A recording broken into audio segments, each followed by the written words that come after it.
शीत अनुभूत हेले समस्त मने पड़े कंधमाल जिला कथा। शीत दिने प्राकृतिक सौंदर्य भरपूर कंधमाल पहाड़ झरणा देखा पर्यटकों भिड़ जमी थाए। जिले में पर्यटन स्थली मध्यरु पुतुड़ी जलप्रपात पर्यटन स्थली अन्यतम होता है। प्रतिवर्ष राज्य तथा राज्य बाहर हजार हजार पर्यटक एठाकु आसंती।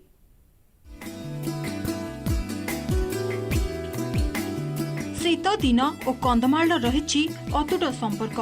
शीत दिन आसिले प्राकृतिक सौंदर्य भरा कंधमाल को छुटी आसंती पर्यटक। विभिन्न पर्यटन स्थली रे शीतर मजा उठाई थांती पर्यटक। फुलबाणी ब्लॉक तोड़ीपादु पंचायत रे रही पुतुड़ी जलप्रपात। एठाको शीत दिने देश विदेश शह शह पर्यटक आसी थांती। पहाड़ पर्वत घेरा पुतुड़ी जलप्रपात सबुज बनानी और झरणार कलकल शब्द सते जेमिति पर्यटकों को एठाको टाणी आणुछि। रास्ता आसले आम जापर जे ये ठीक रास्ता कि भूल रास्ता किंतु ए जगहटा बहुत माने आनंद लगुच। एरिया आम ओडिशा भी देखी नुँ जेटा पुतुड़ी जलप्रपात यहाँ बहुत माने उल्लसित करुच्च लोक माने बहुत लोक आठिकी बहुत संख्यार भी लोक आसुँच। जगह बहुत बढ़िया मु चाहूँगी मो परिवार वर्ग को आने कि आनीपारे कौन ये पानी नहीं सेमती किसी सुविधा नहीं। ये जदि पानी शौचालय नहीं जदि क्या गोटे झाड़ा मारला से जापर नहीं से गोटे व्यवस्था करा गवर्नमेंट। आगको नुआ वर्ष आसुची एथिपई एठारे एबे भोजी भातर आसर जमीछि। भोजी भात सह नाच गीत भी चलीछि। पर्यटक माने प्राकृतिक सौंदर्य सह सेल्फी नेबाकू भूलु नाहंती।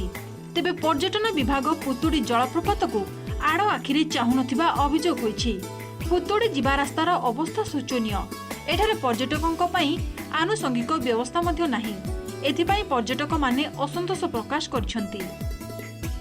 रास्तार असुविधा थाए जिते ये आसी पहुँचलु यार प्राकृतिक सौंदर्य एत बढ़िया जहाँ डेभलप कले सारा भारत वर्ष एक विशिष्ट जलप्रपात हिसाब से परिगणित हो पार। प्रकृत में जब डेभलप करा जाए बहुत शांति भी लगे परिवेश अच्छे। बट गोटे दुखित विषय होचे रास्ता संकीर्ण अच्छे 16-17 किलोमीटर 20 किलोमीटर आम बहुत संकीर्ण रास्ता आसवा पड़े जोटा कि बड़ गाड़ी आसी पार ना से रास्ता टी ठीक दरकार।